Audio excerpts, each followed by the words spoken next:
Sir आज की video है ना बहुत पेशेंस और बहुत ही सब्र के साथ पूरी वीडियो जरूर देखना क्योंकि यहाँ पर बहुत ज्यादा आपको नॉलेज मिलने वाली है और बहुत सारी इन्फॉर्मेशन है small cap mid cap stocks को लेकर या फिर म्यूचुअल फंड को लेकर हम बहुत सारी बातें करने वाले हैं। तो आज की जो वीडियो है ना थोड़ी कुछ हटकर होने वाली है और यहाँ पर हम आपको इंडेक्स लेवल की जो गिरावट है पिछले 1 सालों के अंदर अंदर अलग अलग टाइम ड्यूरेशन के अंदर उन चीजों को भी बात करेंगे। और दूसरी बात स्कीम लेवल की भी जो गिरावट है, 2-3 फंड ऐसे हैं इंडिया के जो बेस्ट परफॉर्मर फंड रहे हैं और पिछले कई सालों में उन्होंने बहुत अच्छा खासा रिटर्न्स बनाकर अपने इन्वेस्टर्स को दिया है। तो हम उनकी हालत को देखेंगे कि भाई इंडेक्स लेवल पे किस हिसाब किताब की गिरावट होकर रखी हुई है और स्कीम लेवल पर किस हिसाब किताब की गिरावट होकर रखी हुई है। क्योंकि ये तो क्लियर है कि भाई स्कीम इंडेक्स लेवल पर जो गिरावट है सेम गिरावट स्कीम के अंदर तो नहीं होगी।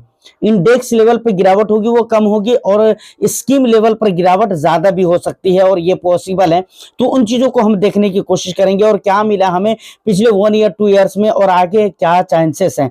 तो ये तमाम तर बातें आज की इस वीडियो में हम करने वाले हैं। तो वीडियो को बस एक लाइक कर दो सर, और चैनल को अगर अभी तक आपने सब्सक्राइब नहीं किया है तो चैनल को भी जरूर सब्सक्राइब कर लो, क्योंकि आपको पता है कि भाई मैं इस तरह के इंटरेस्टिंग कंटेंट लेकर आता रहता हूं। देखो सबसे पहले ना सर आपको थोड़ा सा पेशेंस रखकर मैं आपको स्क्रीन के ऊपर ले चलता हूं और वहां पर जो कुछ भी डेटा है कुछ भी एडिट मैं वहां पर नहीं करूंगा। जैसी वीडियो शूट होगी वैसे सेम टू सेम मैं डाल दूंगा आपके सामने, उसमें मैं कोई एडिटिंग नहीं करूंगा। स्क्रीन रिकॉर्ड के अंदर की बात मैं कर रहा हूं, ठीक है। उसको हम सबसे पहले देखते हैं फिर हम समझेंगे आगे की कहानी। देखिए फाइनली हम मेरी स्क्रीन के ऊपर आ चुके हैं। सबसे पहले हम यहाँ पर निफ्टी स्मॉल कैप को सर्च कर लेते हैं। यहाँ पर निफ्टी स्मॉल कैप 100 आ चुका है, ठीक है। इसको जरा हमने क्लिक कर दिया है। मनी कंट्रोल का वेबसाइट है और किसी भी वेबसाइट से आप इसको चेकआउट कर सकते हो, ठीक है ना। यहाँ पर सबसे पहले रिटर्न्स के ऊपर हम डेटा के ऊपर क्लिक करते हैं तो यहाँ पर 1 ईयर का जो ड्यूरेशन है इसको हम देखते हैं तो यहाँ पर लगभग आप देख सकते हैं दोस्त कि यहाँ पर 4.95% की नेगेटिविटी पिछले 1 ईयर में रिटर्न्स दे रहा है। मतलब लगभग आप ये बोले कि 5% का नेगेटिव रिटर्न्स दे रहा है। उसके बाद पिछले 2 ईयर्स का देखेंगे तो यहाँ पर रिटर्न्स ही पॉजिटिव है, ठीक है। उसके बाद और भी टाइम ड्यूरेशन में जाएंगे तो वहां पर पॉजिटिविटी आपको देखने को मिलेगी। लेकिन पिछले 1 ईयर में जो है ना इसने नेगेटिव रिटर्न्स देकर रखा हुआ है, ठीक है ना। अब यहाँ पर स्मॉल कैप 250 को जरा मैं सर्च कर लेता हूँ। स्मॉल कैप 250 इंडेक्स आ गया है यहाँ पर, ठीक है ना। इसको जरा हम क्लिक करते हैं। यहाँ पर आप देखेंगे यहाँ पर क्या स्थिति बनी हुई है। तो यहाँ पर और भी ज्यादा गिरावट है, मैं अभी आपको दिखलाता हूँ, ठीक है ना।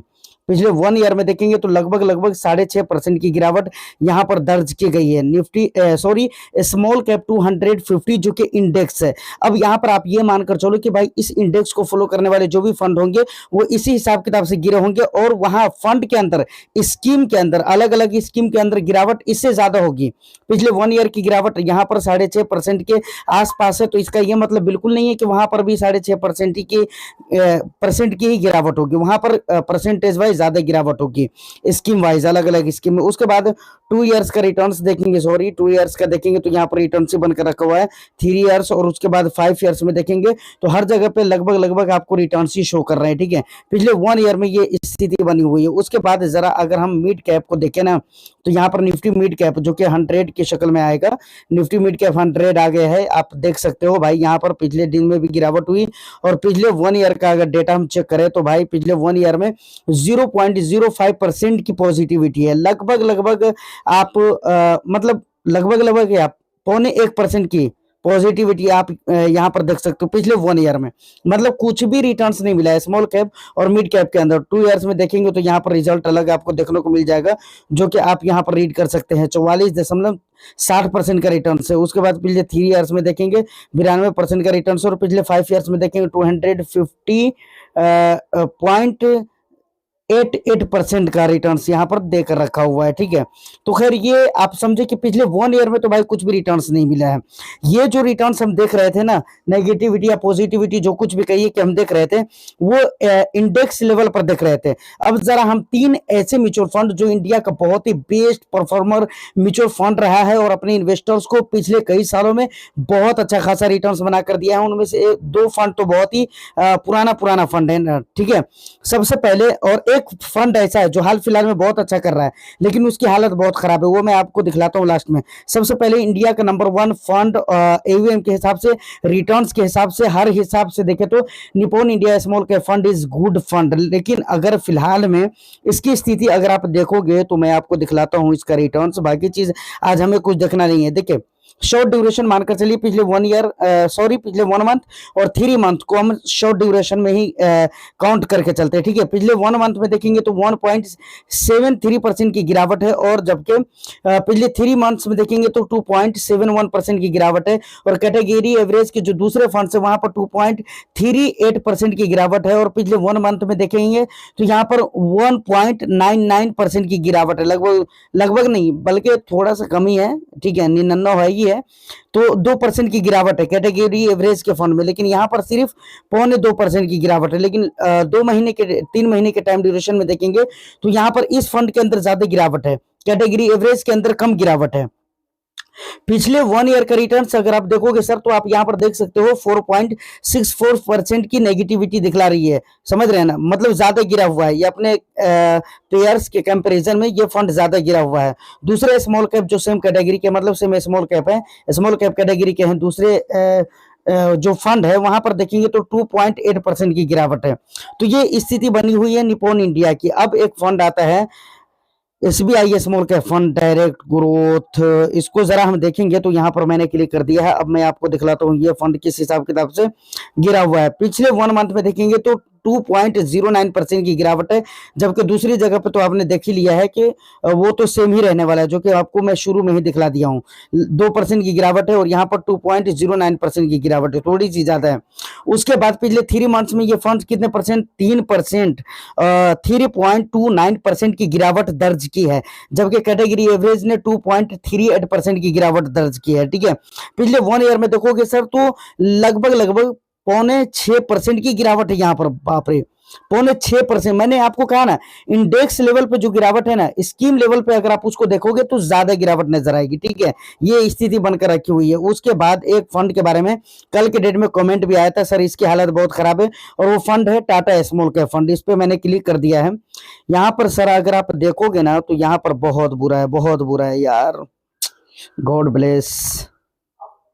देखिए यहाँ पर पिछले 1 मंथ में भाई साहब यहाँ पर लगभग 0.6% की गिरावट है, 0.6% की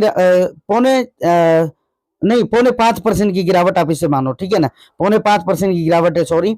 और पिछले 3 मंथ में देखिए, 3 मंथ्स में देखेंगे ना तो लगभग 0.7% की गिरावट है। कैटेगरी एवरेज के जो फंड है वो तो सेम ही गिरेंगे, जो कि मैं आपको दो जगह पे दिखला चुका हूं। यहाँ पर देखिए कितनी भयंकर गिरावट है, और पिछले 1 ईयर के अंदर देखेंगे तो 9.19% की गिरावट है, जो कि अधिक गिरावट है, बहुत ज्यादा गिरावट है। अब सोच कर देखो जिन्होंने अपने मैक्सिमम पैसे को इस फंड के अंदर निवेश कर दिया, उनकी स्थिति आज के डेट में क्या होगी। चलिए अब हम आगे की बात करते हैं। भाई ये डेटा देखने के बाद मुझे तो यही लग रहा है कि भाई मार्केट ने बिल्कुल उपद्रव मचा दिया है इन्वेस्टर्स को, मतलब उनकी लाइफ में बिल्कुल ना खलबली मचा दिया है, ठीक है।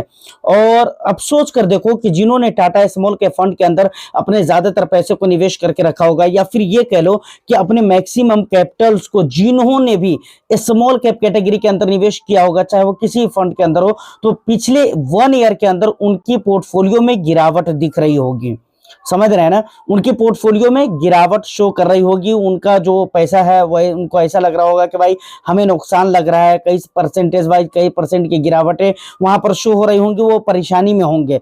और इसलिए मैं बराबर बोलता हूं कि भाई पोर्टफोलियो को डाइवर्सिफाइड करके रखो, ठीक है ना।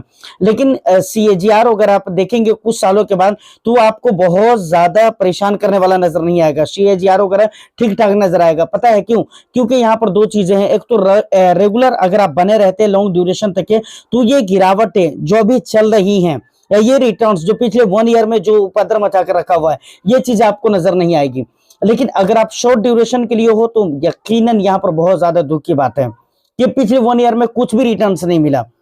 और इसीलिए बहुत सारे लोग ये भी कहते हैं भाई इससे बढ़िया था कि हम FD के अंदर पैसे डाल देते या रिकरिंग डिपॉजिट के अंदर हम पैसे डाल देते, तो वहां पर कुछ ना कुछ मतलब पैसे भी बढ़ जाते, लेकिन यहाँ पर कुछ भी नहीं मिला। तो सर एक बात याद रखो कि यहाँ पर इक्विटी मार्केट है, ठीक है, अगरचे अभी रिटर्न्स यहाँ पर नहीं मिला है, कोई दिक्कत वाली बात नहीं है, लेकिन जिस दिन रिटर्न्स बनेगा उस दिन अच्छा रिटर्न्स बनेगा। लेकिन मैं यहाँ पर क्या कहना चाह रहा हूँ, मेरे कहने का मतलब भाई इतना है कि आप देखो कभी भी ना अपनी पोर्टफोलियो को डाइवर्सिफाइड रखो भाई, ये कहानी आप मत भूलिए। दूसरी बात यह है कि मल्टीपल एसेट क्लास में आपको निवेश करने चाहिए। और जो लोग स्मॉल कैप की बात करते हैं ना, देखो पैसे बनाने के लिए लॉन्ग ड्यूरेशन में पैसा अगर तगड़ा बनाना है ना, तो small cap, mid cap, micro cap, यहां पर तो आपको एंटर करना पड़ेगा। और ये रियलिटी है कि पैसे यहीं पर बहुत ज्यादा बनते हैं, ये भी हकीकत है। लेकिन लॉन्ग ड्यूरेशन में, शॉर्ट टर्म में कुछ नहीं होता दोस्त। यहाँ पर शॉर्ट टर्म में जो कुछ भी होता है ना, वो आपकी नजरों के सामने जो मैं आपको दिखला चुका हूं, बाकी कुछ इस पे मैं बोलूंगा नहीं। और लास्ट में एक ही बात कहूंगा कि रुके रहो और लंबे समय तक आप निवेशित रहें, तो ही यहाँ पर कुछ फायदा आपको हो सकता है। अदरवाइज अगर आप निकलेंगे भी तो मुझे लगता है कि बहुत दिन पहले आपको निकल जाना चाहिए था, कम से कम इतना नुकसान तो आपको नहीं होता, ठीक है ना। बाकी आपका जो भी वैल्यूएबल फीडबैक है आप मुझे कमेंट सेक्शन में जरूर बताइएगा। और उम्मीद करता हूं कि ये इन्फॉर्मेशन और वीडियो आपको अच्छी लगी हो, तो बस एक लाइक कर दीजिए हमारी अप्रिसिएशन की नीयत से, और वीडियो को शेयर कर दीजिए। चैनल को अगर अभी तक आपने सब्सक्राइब नहीं किया तो सब्सक्राइब कर लीजिए। मैं फिर मिलता हूं किसी नेक्स्ट एंड इंटरेस्टिंग वीडियो में। और आपका जो भी वैल्यूएबल फीडबैक रहता है या कुछ सवाल रहता है तो आप मुझे कमेंट सेक्शन में जरूर बताइएगा। 100 to 10% उसका रिप्लाई अपन जरूर ही करेंगे। All the best. Thank you for watching.